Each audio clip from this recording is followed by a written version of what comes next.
Good morning, ladies and gentlemen. I hope everybody's having a great Monday morning. At least I think that's when this one's going up. It's been a rough few weeks. I am playing the rookie. All right, here's what we got. This is a load that I picked up in Mobile, Alabama.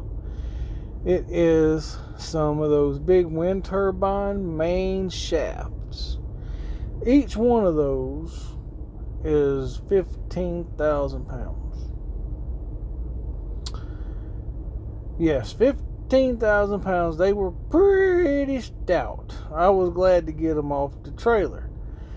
And we drove those from Mobile all the way over to Amarillo for TQL. I had to back up inside of a building and pick these up. And I'm trying this out.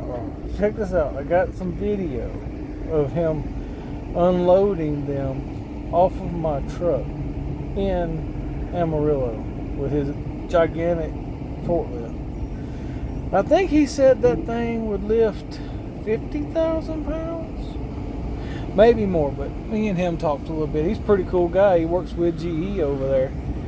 And what is weird is they made me tarp these. Well, there was other guys dropping them off that were not tarped, and they were setting them outside, but for some reason GE had us tarping them for some reason. I don't know why, but it was definitely passed through the line. It wasn't something that TQL made up, because the operator there, he told me that they had started doing that for some reason. It was not a terrible job to tarp this load, but it was interesting. I mean, I only had to use 2 of my tarps out of the 3-piece set, and once I learned a few things, I don't mind it. Matter of fact, the next load I got was a tarp load, and the next load is going to be a tarp load. I mean, to be honest with you, the ones that I'm seeing, the tarp loads seem to pay a little bit better. So if you're willing to do a little bit work, you can get paid a little bit better from what I'm seeing so far. Oh, excuse me, on the flatbed market. Now, flatbed market is a lot different than the dry van market. The freight lanes and the pathways are a little different. Just like locating the place where I picked these up, they didn't have a bunch of signage. No, they didn't have a bunch of signage. You had to kind of know what you were looking for in order to locate the facility to pick these up. Now, dropping them off wasn't no problem. The same way with my second load, which we'll talk about it. I'll do a separate video on the next load because it's pretty neat too. But I just thought y'all would enjoy seeing that big old lift do its job. This video footage is from around the Atlanta area. It's sped up, of course, because I wanted to put as much as I could inside of this video. Oh, excuse me. I'm tired. I've been learning experience today that I untarped and delivered these. I retarped the next load and got ready to deliver them. I actually picked it up over there. See, there I am getting into the next load.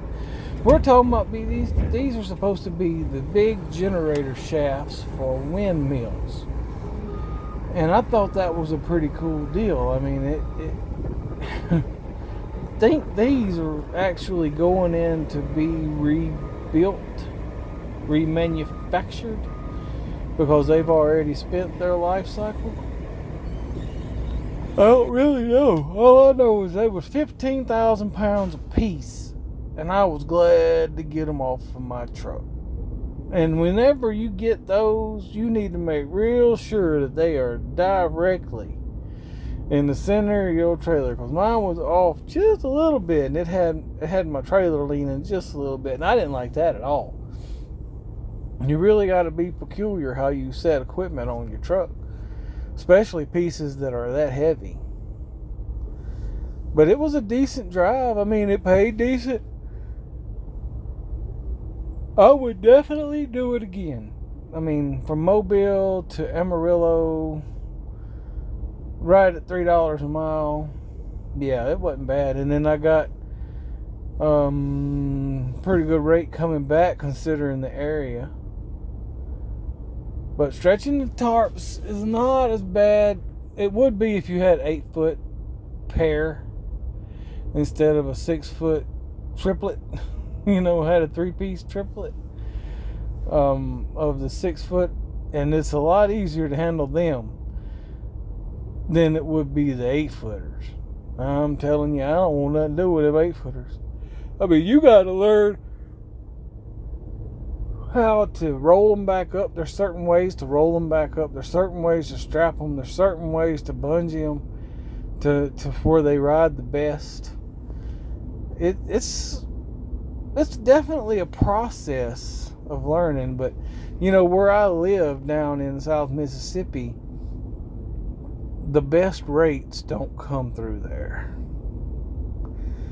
The best rates come further north and maybe a little east, because it's Jacksonville to Houston or Atlanta to Houston, and those rates down that way don't pay as good as the rest of them I'm seeing out there. Like my friend, he got a load going to North Carolina, and it paid $3,200 from where we're at, which is a great rate.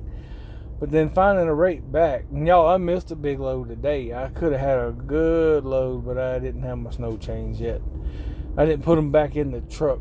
They will be back in the truck, because if you go into Colorado as of September 1st, you got to have your chains on your vehicle. And I just think that's crazy, because I'm not going to put myself knowingly in a position to where I'm going to have no snow chains, because that's not something that I do. It's not worth the risk to me, and other people can do it if they want to. Hey, more power to them. Not me. I don't like cold weather. I don't do it very well. That's why I'm a little skeptical about how this flatbed life's going to be working come wintertime. I'm not about it. Anyway, as y'all can hear, I'm tired. I'm recording this at night, and I just wanted to let y'all see this load, and I thought y'all would think it was pretty neat, being it was part of those ginormous windmills out there, and part of the electrical system that Texas is building out there. Man, have y'all seen the amount of windmills and solar farms Texas is putting in? They're positioning themselves to be quite the powerhouse per se in the future. I'm going to be watching that's for sure. I'm going to be watching it real close. Maybe there's some kind of way to invest in Texas. I don't know, but it will have to be researched, because they are really hammering down on some infrastructure in that old big state of ours. Anyway, that's all for tonight. God bless, and I'll catch y'all on the next ride.